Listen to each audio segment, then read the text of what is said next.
Bonjour, donc je me présente, je suis docteur Ayed Yassine, je suis réanimateur médical et responsable des urgences de la clinique Nord. Donc,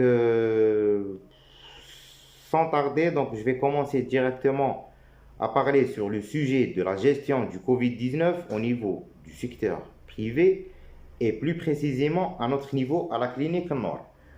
Donc, aux environs de la date du 15 mars 2020, donc on a établi un circuit pour nos patients qui consultent au pavillon des urgences. Ils sont reçus par un agent d'accueil. Donc, il y a une prise de température frontale qui est systématique.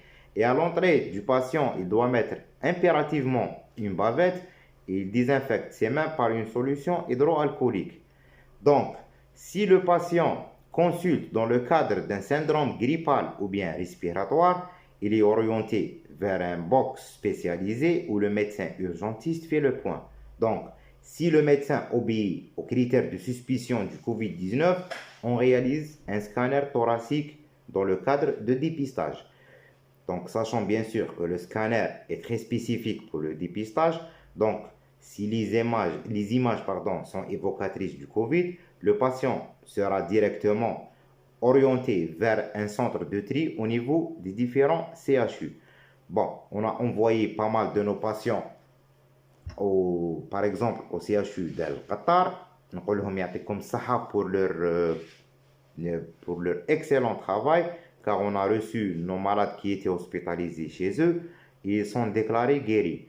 Donc, c'est un excellent travail, même pour nos collègues de CHU de Beni Messous et le CHU de Mustafa Bacha. Donc, c'est pour ça que j'insiste sur le dépistage précoce, car la prise en charge précoce nous permet de diminuer le taux de mortalité et même évite l'aggravation des symptômes.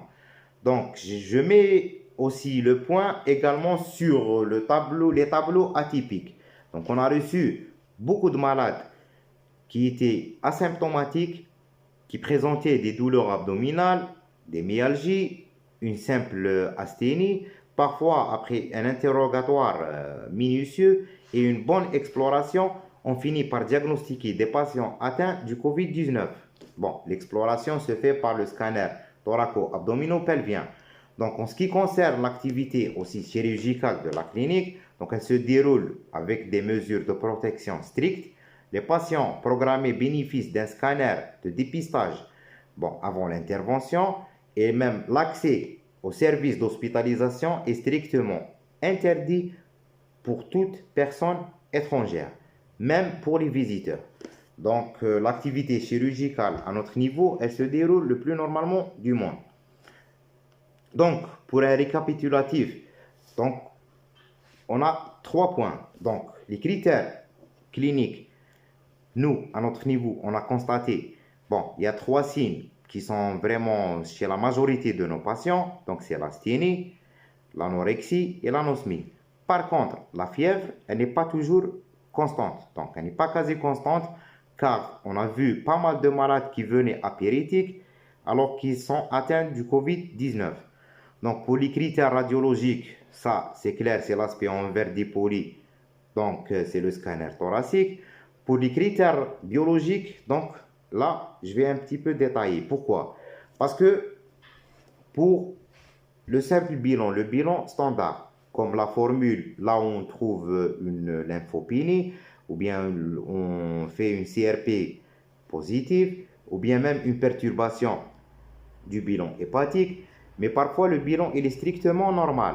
Donc, mis à part si la maladie elle est vraiment évoluée, là on peut trouver un syndrome de défaillance multiviscérale et accompagné par une augmentation des didymères, augmentation des troponines, perturbation du bilan rénal, hépatique, etc. Donc il faut vraiment se méfier. Bon, le deuxième cas de figure, c'est en ce qui concerne la PCR. Bon, pour la PCR et la sérologie, on a trouvé une discordance entre les résultats radiologiques et les résultats de la PCR. Sur le plan scanographique, on a trouvé des malades qui étaient positifs, même avec des atteintes minimes de moins de 10%.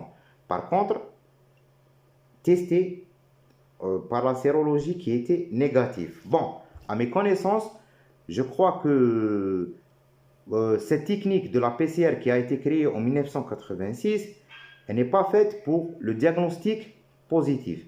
Donc, pourra nous orienter, mais il y a beaucoup de faux négatifs et même de faux positifs.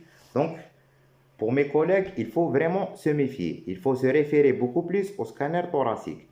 Il est plus sensible et plus spécifique des lésions. Donc voilà, en ce qui concerne la gestion de l'épidémie, حبيت نقول لكم et surtout للشعب الجزائري نوجه له رسالة ونقول لهم من فضلكم vous respectez le confinement. هذا الحجر الصحي هذا راه في صالحكم، في صالح جميع المواطنين، في صالح الأطباء أيضا. لماذا؟ لأنه نتوما إذا قعدتوا في دياركم راح يتسهلوا علينا المأمورية وتسهلوا علينا الخدمة، سواء في القطاع الخاص سواء في القطاع العام. لماذا؟ حنا on vous conseille, on essaiera à tout prix de gérer cette épidémie, mais actuellement on voit que le peuple algérien n'est pas vraiment conscient à 100%. Donc faites attention s'il vous plaît, c'est pour votre intérêt. Donc je tiens à remercier aussi nos collègues réanimateurs de Mustapha Bacha, de CHU de Bab El Oued, le CHU de Beni Messous. Inch'Allah, on va travailler. Actuellement, il n'y a plus de secteur privé ou bien étatique. On va travailler main dans la main, Inch'Allah, pour accélérer les choses et pour Inch'Allah نقضيو على هذا الوباء في أقرب الآجال. إن شاء الله راح تكون في فايدتنا وفي فايدة جميع الشعب الجزائري. نقدم لكم التشكرات. Je vous remercie beaucoup. Je remercie Madame Azzoun et son équipe qui m'a permis de participer à ce forum. ونقول لكم يعطيكم الصحة. إن شاء الله on va se revoir إن شاء الله prochainement dans des meilleures conditions. بارك الله فيكم ويعطيكم الصحة. Au revoir.